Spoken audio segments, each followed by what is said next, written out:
איך הכרת את יאיר?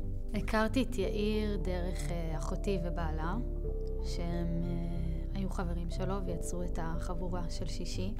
את יאיר פעם ראשונה שהכרתי, אני חושב שזה היה בבית כנסת. אני הכרתי את יאיר גם באותן נסיבות, פחות או יותר, אבל לפני 7 שנים. היינו באותו תיכון.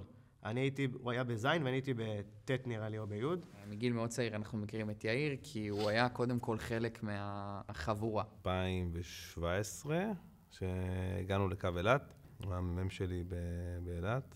אז אני הגעתי לפלוגה בכרם שלום. יאיר היה אמור להיות המ"פ שלנו, ונראה לי הוא לא היה מבסוט על זה שהוא יהיה מפקד על ביינישים, אז הוא החליט לוותר על האתגר. קרמץ השתלבתי בחפ"ק, והוא היה מ"פ שם. אז אני נפגשתי עם יאיר פעם ראשונה בקו בקרמת צור. אני בעצם הכרתי את יאיר טיפה לפני, כבר בכרם שלום, כשהוא הגיע להיות מ"מ. זה היה ב-2017, לא אשכח את זה, היה לנו קו באילת. יאיר בא מ"מ חדש, כל הפלוגה הייתה ותיקה בטירוף, כולם כזה כבר איזה 10-20 שנה עושים מילואים, והוא בא קצין חדש, טרי. אז וואי, הרבה שנים אחורה, בחטיבת ביניים, כיתה ז', הכרתי את יאיר, שטוטניק גדול היה אז. אני הכרתי אותו בעצם אחרי התיכון, במכינה הקדם צבאית, ככה גם הכרתי את צדוק. הייתי בבני עקיבא, זה לא היה כזה מתאים, והייתי הולכת לבני עקיבא וחוזרת. ובאיזשהו שלב התחלתי לשבת איתם באופן קבוע. שם באמת הכרתי את יאיר לעומק, ועם הזמן הפכנו להיות בני זוג, ואז נשואים. הוא נכנס לנו לבית לפני שהוא היה בן זוג של מעיין. היינו קודם כל חברים שלו, ועם ההתקרבות שלו למעיין, זה היה קודם כל מאוד מאוד ברור. הם התחילו לשבת בצד וכאלו, ושם התחלנו להכיר את יאיר. הכרתי את יאיר בתכלס דרך השכונה. משכנו אותו אלינו, במיוחד בשבתות, שיבוא לשבת יחד עם החבורה שכבר נבנתה אצלנו בבית, ונהיה חבר משמעותי בחיים שלי. נראה לי בין הפעמים הראשונות שממש הפנמתי את זה שהם, כאילו, איך הכרתי אותו באמת, זה פעם אחת שישבנו בעל האש אצלו, הייתי עוד בצבא לדעתי, ושם כזה התבהר לי שהם ממש יוצאים. ככה הכרנו. הזכרת בשלב מאוחר מדי. כן. אפשר להגיד 12 שנה, משהו כזה. הוא שחמי, הוא בא אלינו הביתה וחמי צחק עליו, שיש לו עוד 2 ו12 חודש לצבא. אני כבר עברתי לחפ"ק, ואז הוא היה מ"פ, ומאז אנחנו בחפ"ק ביחד, מלא שיחות. אני זוכרת שהדבר הראשון שתפס אותי ביאיר זה שאיכשהו נכנס, וישר מחייך עם איזה חיוך ענק ועיניים טובות כאלה, והייתי אומרת, וואו, מה זה האור המטורף הזה? אני הייתי מוציא רכב לאריאל, וכחלק מהטרמפים הוא נהיה הטרמפ הקבוע שלי. היינו עושים ישיבות כל החברים בשבת בערב, והייתי, דוחף לו. הייתי אומר לו, בוא, תבוא, נשב, צחוקים וזה, ויהיה כיף.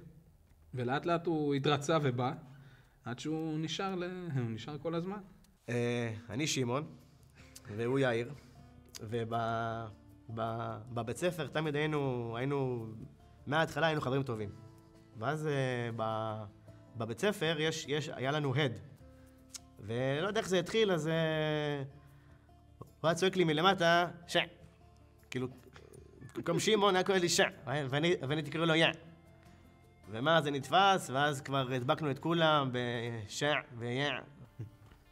היינו קוראים לו ככה מהבניין, בגג למעלה, הייתי קורא לו... כן, אלי היה צועק לו מלמטה, והוא היה שומע, כי זה... אבל הוא לא היה עונה, הוא היה מתפדח. הוא היה מתבייש, כן. כן, היה מתבייש. איזו חוויה משותפת שלכם הכי זכורה לך? היינו בני, נגיד, 8, 9. בבית מלון בים המלח קפצנו לבריכה, ואני תמיד בעצם חיכיתי את יאיר. מה שהוא היה עושה, אני הייתי עושה אחריו. מנסה לעמוד ברף שהוא מציב. אז הוא בעצם היה קופץ, עושה סלטות לבריכה, ואני הייתי מנסה לחכות אותו. ואחת הסלטות לא הצלחתי. ובעצם פגעתי עם המצח בשפת הבריכה ופתחתי את הראש. ומאז יש לי בעצם את הצלקת הזאת פה. משהו ממנו. בגדול צברנו יחסית בזמן קצר המון חוויות, מטיסה לתאילנד ועד אפילו בחופשת הקיץ ללכת פעם בשבוע לים, לשתות בירה על החוף ולדבר על החיים. כל הזמן היה מדבר איתי על מעיין, וכמובן שהוא מדבר איתי יכול לעשות שיחות וידאו עם מעיין ובמשפחה שלה, והיה מחכה לזה. השיחה שהכי זכורה לי איתו זה השיחה האחרונה. הוא הגיע ישירות מהצבא לניחום אבלים, סבא של מעיין. ובאוטו שלו, אני יושב באוטו ואני מסתכל על האוטו ואני אומר לו, רגע, משהו פה מוזר, זה לא האוטו שלך. הוא אומר לי, כן, זה האוטו שלי. אני אומר לו, לא, זה לא האוטו שלך, אני זוכר את האוטו שלך, החליפו לך אוטו או משהו? מה זה החליטו להחליף לך? לא לוקחים אוטו מליסינג, מחליפים פתאום יום אחד. אני אומר, קרה משהו? קידמו אותך? הוא אומר לי, כן, קידמו אותי. אז אני אומר, תתגאה בזה, תדע, כי מקדמים אותך, במקום אתה יודע שאני הייתי מתגאה בזה, הוא אומר, קום, תראו איזה תותח אני, קידמו אותי וזה, והוא לא, מנסה לא לדבר, וככה הוא באמת היה, לא מחפש להרשים יותר מדי, ולא מחפש להגיד על עצמו, ככה אני וזה, אני פשוט שם מה שצריך לעשות ובשקט. כשהיינו ילדים, הוא היה פשוט לוקח אותי ואומר, בוא נלך להגיד חג שמח לשאר המשפחות בבניין. אז היינו עוברים סוכה, אומרים חג שמח. יש איזה מבוגר אחד בשכונה שלנו, שגר ליד ההורים של מעיין, שסיפר לי שהוא בנה לו את הסוכה. עכשיו, שבועיים לפני זה הם רק התחתנו, יעל ומעיין. אז יאיר היה במצב יש לו את ההורים שלו, את הסוכה שלהם, יש לו את המילואים שהוא עושה, יש לו את העבודה שלו, יש לו בית שהוא עכשיו רק מתחיל להקים, רק התחתן, והוא מוצא את הזמן לדאוג גם לאיזשהו מבוגר שהוא לא מכיר אותו בכלל, לא קשור אליו, ולבנות לו את הסוכה, שזה לא עבודה קלה שלוקחת 5 דקות. רגע של מנהיגות שאתה זוכר מיאיר. ממש ב7/10 כשהגענו, הכל היה ממש בולבל, ומערכת המחלקות גם לא היה כאילו, לא היה לה ממם, כי הוא בדיוק חזר מחול וכו'. הוא פשוט ידע לבוא, להרגיע את הסמל שהחליף, ואמר לו, תקשיב, אני פה, אתה לך תעשה מה שאתה חושב, מה שזה, אני פה לגבות אותך.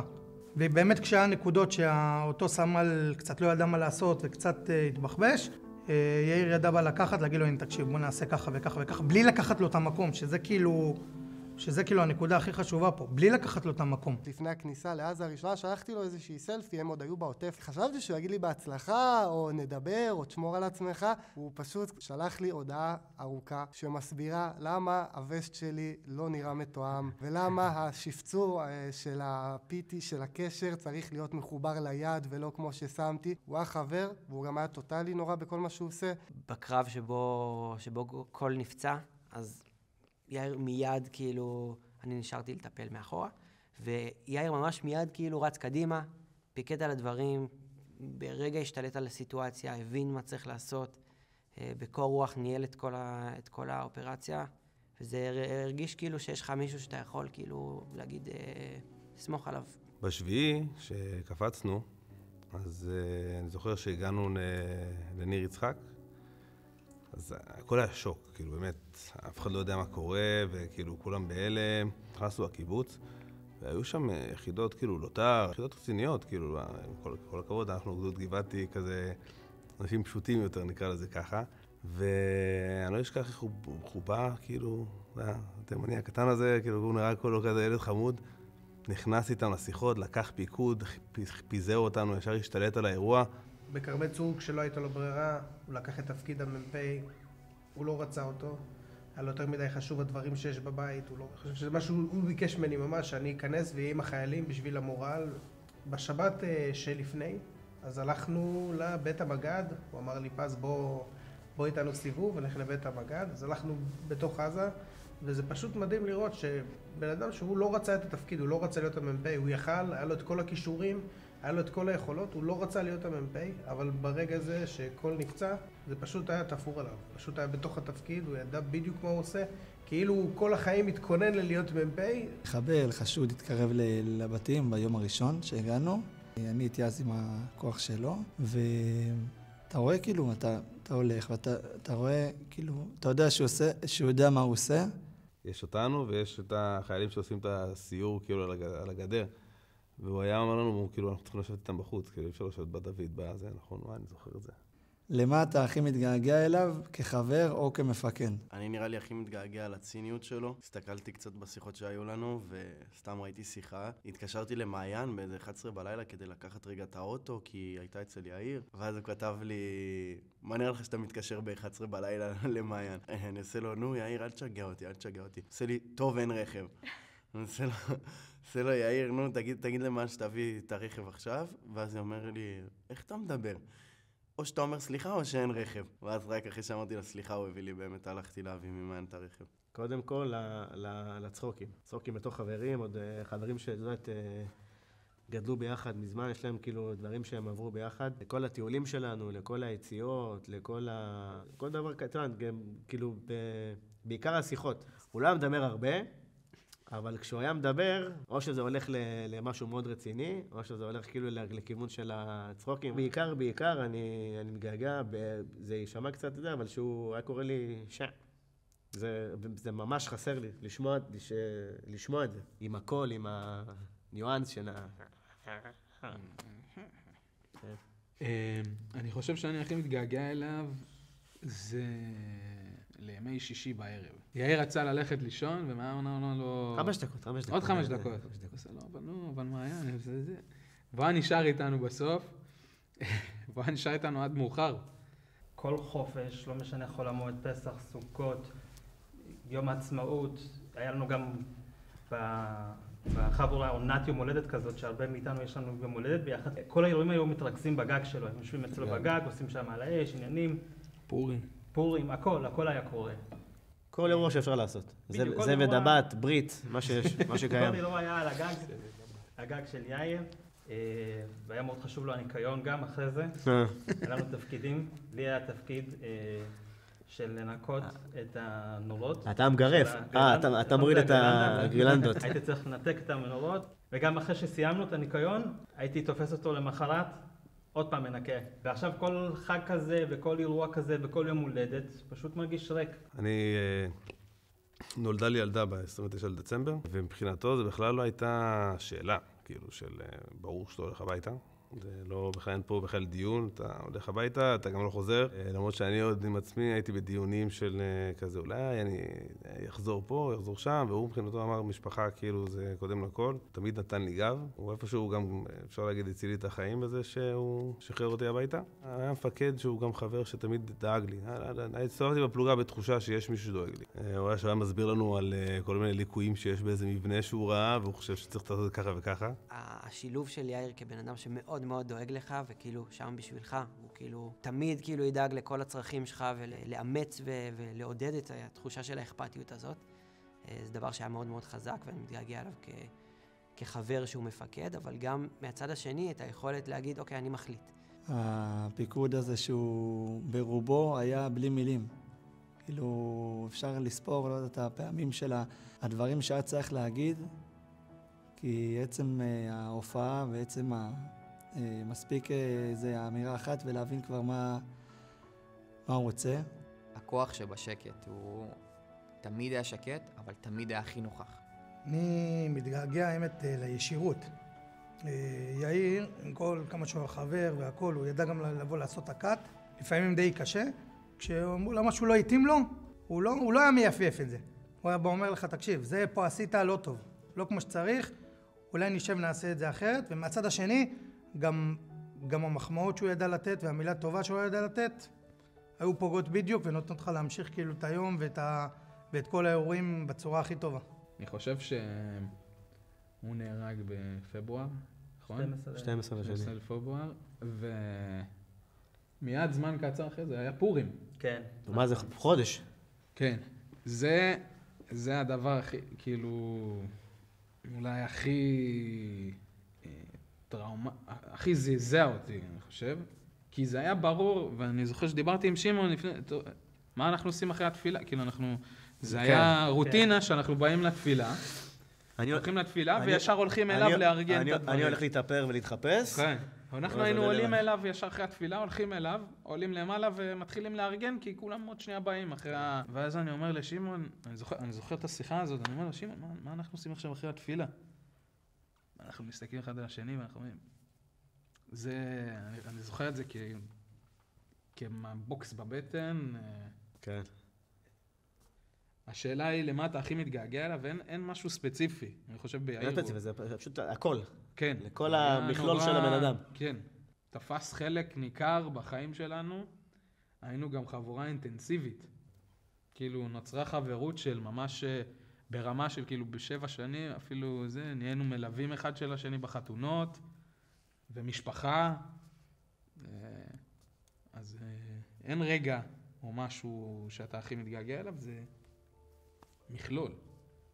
אין דבר אחד, אני פשוט מתגעגעת אליו, לתחושה הזאת של בית, של חום, של אהבה,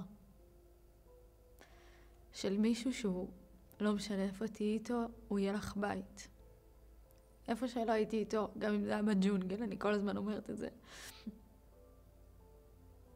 אני הייתי חיה איתו באושר ואהבה, ולא הייתי צריכה יותר מזה בחיים. ועכשיו זה כאילו אין קרקע, אין בית. וזה כי הוא הבית. מה אתה לומד מיאיר? באמת שהוא היה דוחף אותי כאילו להשיג הכל כאילו. איך אומר, מה שנראה לך לא הגיוני להשיג, אני רוצה קצת יותר מזה.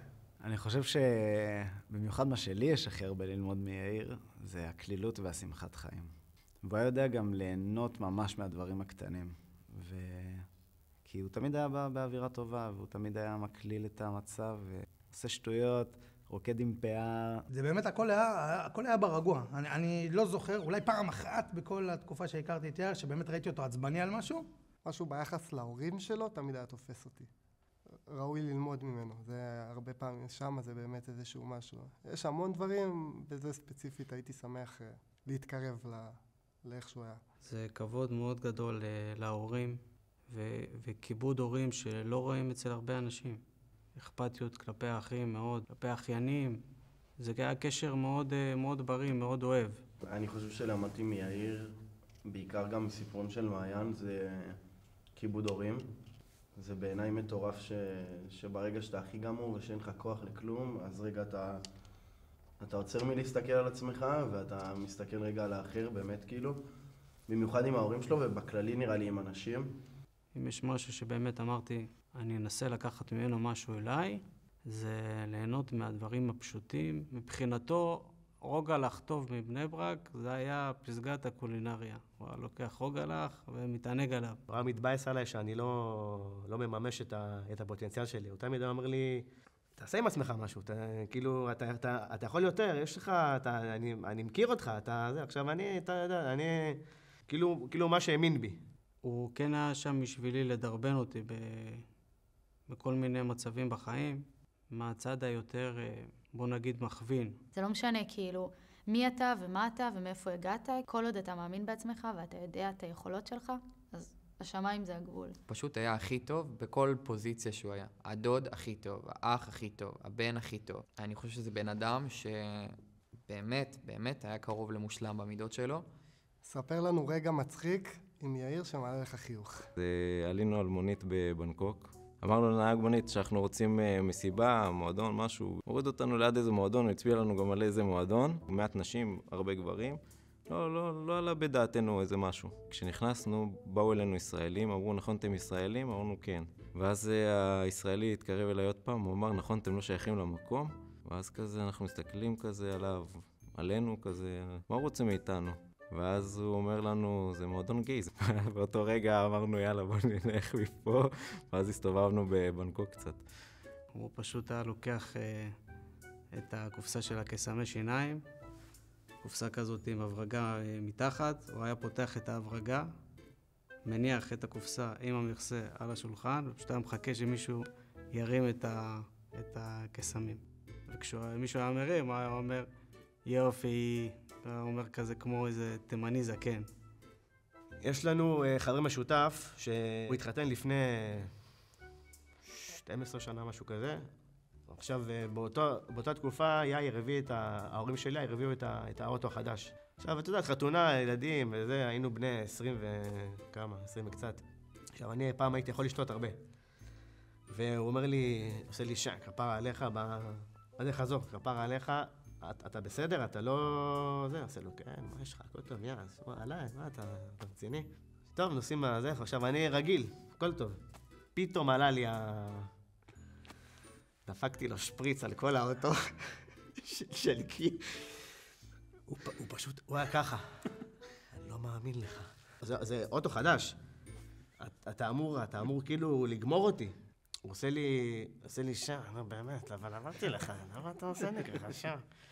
אבל זה, כאילו זה הבן אדם, הוא צחק, הוא עצר בצד, הוא קודם ראה שאני בסדר, ואחרי זה הוא הלך לנקות את הרכב.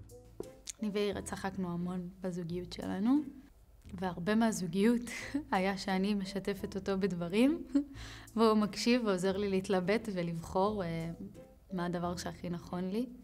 ואחת הפעמים אני זוכרת שממש חזרתי מהלימודים לפי דעתי, וחפרתי לו על איזשהו משהו שמעצבן אותי, ודיברתי ואמרתי ומה נעשה וזה וזה וזה וזה, ואני רואה אותו פשוט יושב ככה. אני כזה שואלת אותו, כאילו, תגיד, אתה הקשבת לי בכלל? כאילו, אתה עם המבט הזה, המאוהב, כאילו, זה לא הזמן. ואז הוא אומר לי, כן, אני מקשיב, כזה ככה. אמרתי לו, נכון ששמעת כל היום היה קורא לי גוזל. אז אמרתי לו, נכון שכשדיברתי אתה שמעת רק צוי, צוי, צוי, צוי, צוי, צוי. הוא אמר לי, נכון. זה מה ששמעתי, דמיינתי אותך גוזל, מנקר, הוא היה אומר. ופשוט צחקנו שם, ואז פשוט כל מה שסיפרתי לו התפייד איכשהו, ושכחתי ממה עצבן אותי בכלל. אז גם באותו טיול, אחד הרגעים כזה, אחד הסרטונים שאני צילמתי, ויאיר בהם ומעלה בי גם תמיד איזה חיוך כזה שהוא שר, ואנחנו ישנו באותה מיטה. זה סתם, הוא התחיל כזה לשיר, ואני שרתי איתו, I set fire to the rain, יש לו סרטון כזה, ואני מסתכל על זה כל הזמן, זה פשוט מצחיק אותי. זוכר בילדות כזה קורנפלקס עם חלב בבוקר, של קריות עם חלב, סליחה, זה היה פיקים כזה של הנאה בשבילו. אני זוכר שבשבוע האחרון שלהם בעזה, היה לנו שיחה מאוד חשובה על מה צריך לדאוג לחיילים, מה להביא לחיילים, והוא אמר לי, פס, תקשיב, אני רוצה שתביא קריות עם חלב. זה מה שאני רוצה, שהם ישבו בעזה, בתוך בניין נטוש, והחיילים יאכלו קריות עם חלב. כמובן שזה קרה, אי אפשר להגיד ליאיר לא. הוא רצה שנכניס להם להכין פנקקים. כאילו, אני זוכר, גם פז וגם אני אחרי זה אמרנו, תקשיב, בקשה לא הגיונית. לא הגיונית בעליל. אתה בעזה, אתה בלחימה, זה לא קריות. עכשיו, הוא לא שלח את זה כפנקקים, הוא שלח את זה ביצים, קמח, חלב, הוא לא ביקש פנקקים, הוא רק אמר, פז, אני צריך שתדאג לי לזה. וואי, זה כזה סיפור סופר ישן גם מהתיכון כזה, שהיינו ילדים, לא יודע, כיתה זין או ח' שהיינו באיזה טיול, והוא הביא איזה תערובת של פנקיקים שהוא הכין בבית, או שאמא הכינה בבית. זה מדהים, וכבר מאז הוא היה כזה דואג, וכמו איזה מאמה, רוצה שכזה לכולם יהיה טעים ולדאוג להם. הוא היה יכול לזהות ברגע מישהו שמתבאס, מישהו שקשה לו, מישהו שרע לו, הוא היה רואה את זה בשנייה והיה שואל, מה, הכל בסדר, הכל טוב, למה, מה קרה וזה. והיה לו את היכולת הזאת כאילו לשנות את המצב ויאללה, הלאה, לדבר הבא. כשהוא היה צוחק, הוא היה נחנק.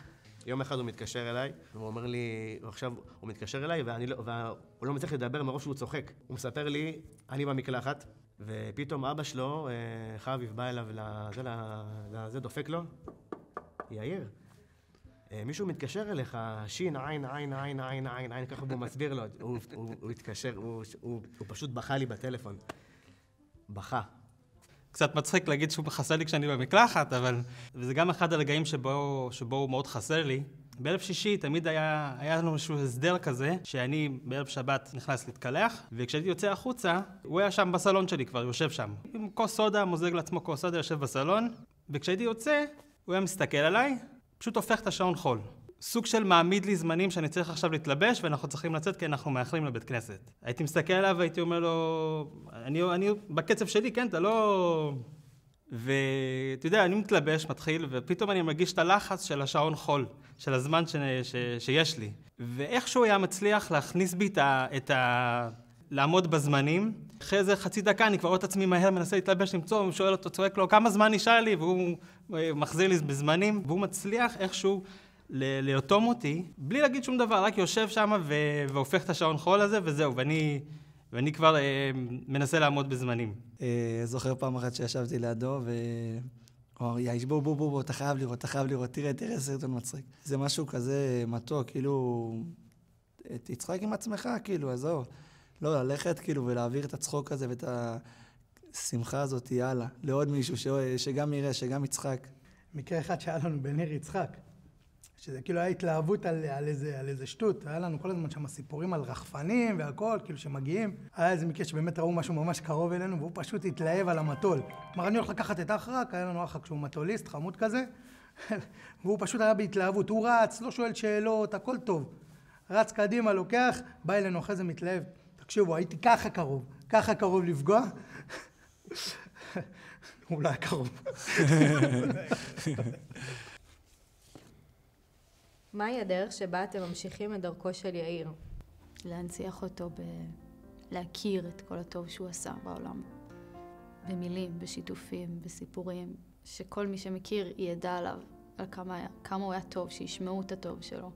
מאוד חשוב לי גם שידעו שיכולה להיות אהבה כזאת בעולם, שזה קיים, זה לא מומצא. יאיר היה בן אדם שכולו אור וטוב, ובאמת רצינו להמשיך את דרכו, והחלטנו לפתוח עמותה שדרכה אנחנו ממשיכים להפיץ את אורו במעשים טובים, בדיוק כמו שהוא דגל בהם. אם זה אריזה של משלוחי מנות למשפחות נזקקות, או אם זה ללכת לבתי אבות, או כל דבר שהוא לשם העילוי ולזכרו של יאיר. בנוסף, פתחנו עמוד אינסטגרם, שכל המטרה שלו זה להנציח את יאיר. וחלק מהפעילויות האלו חשוב לנו שגם אנשים שלא הכירו אותו, ישתתפו ויעזרו לנו. אז באמת הפעמים האחרונות בהתנדבויות, אנשים מהאינסטגרם, כאלו שמכירים אותו וכאלו שפחות, הביאו לנו את הרעיונות. ובכללי, אני חושב שכל אחד מאיתנו בפן האישי קצת לפחות מנסה לשפר את עצמו, אם זה ביחס לאנשים מבוגרים, כי אנחנו יודעים כמה סבלנות וכמה כוח היה לו לאנשים מבוגרים, ובכללי לאנשים, סבלנות ממש. בהוויה שלו, בן אדם ממשיך לחיות כל עוד זוכרים אותו. אני משתלל בעצם, אם זה בסטיקרים, אם זה טיפה חומרי, כאילו, כי ברמה הרוחנית אני עוד לא במקום שאני חושב להמשיך אותו, אני לא בטוח שהוא עדיין לא פה, אני לא טוב בלדבר רגש, אבל כאילו הדבר הזה הוא עוד לא... אם היית צריך לתאר את יאיר במילה, איזו מילה זו הייתה? אני אגיד אכפתי.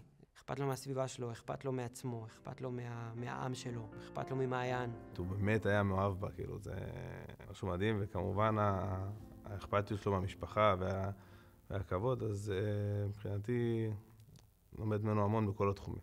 הייתי מתאר אותו כבן אדם, בעל ערכים, דרך ארץ, מנומס, משהו שחסר בעולם. אבל הייתי משתמש במילה אימא. כמה קטן ככה גדול. טוטליות. בזוגיות, בעבודה, בצבא, בלימודים. איפה שזה היה פוגש, הוא היה מאוד טוטלי. היה לו את היכולת באמת, כמו שאמרתי בהתחלה, אין 90%. יש 100% באהבה שלו למעיין, ויש 100% באהבה שלו ובנתינה שלו לחברים. יש 100% באהבה ובנתינה שלו כלפי הפקודים שלו, כלפי הקולגות שלו. אם היית יכול להגיד ליאיר משהו עכשיו, מה הוא היה? אז אני חושב שברור שהפלוגה בידיים טובות, אבל אנחנו זקוקים לך, אתה חסר. אנחנו תמיד נתגעגע אליו, תמיד נזכור אותו, אף פעם לא נשכח אותו, וננציח אותו בכל דרך שאפשר, ותמיד נתגעגע ואוהבים. אין אחי, אני אוהב אותך, זהו.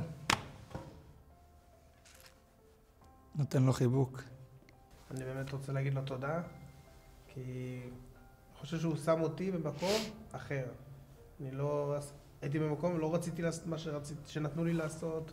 בזכות יאיר לקחתי את זה על עצמי, ואני חושב שזה מוכיח את עצמו, ואני מאוד מרוצה מהתוצאה, ואני רוצה להגיד לו תודה על מי שהוא היה בחיים שלי.